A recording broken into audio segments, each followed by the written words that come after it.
Just a breath away from the grandeur of Amalfi, tucked between cliffs and sea, lies Atrani, the smallest town in Italy, yet one of the most enchanting. A place where time slows down and the rhythm of life follows the gentle whispers of the waves. Atrani is a mosaic of whitewashed houses, narrow alleyways, and tiny staircases that climb and twist like vines along the mountainside. Its heart is Piazza Umberto I, a charming square shaded by archways and animated by the quiet buzz of everyday life. Fishermen chatting, children playing, and locals sipping espresso under the sun.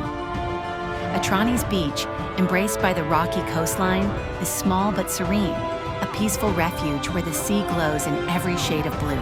It's here, away from crowds, that you feel the true essence of the Amalfi Coast: intimate, authentic, and deeply soulful.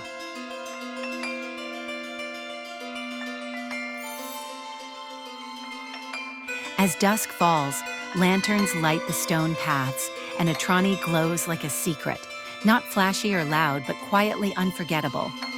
A coastal poem written in stone, sun, and sea,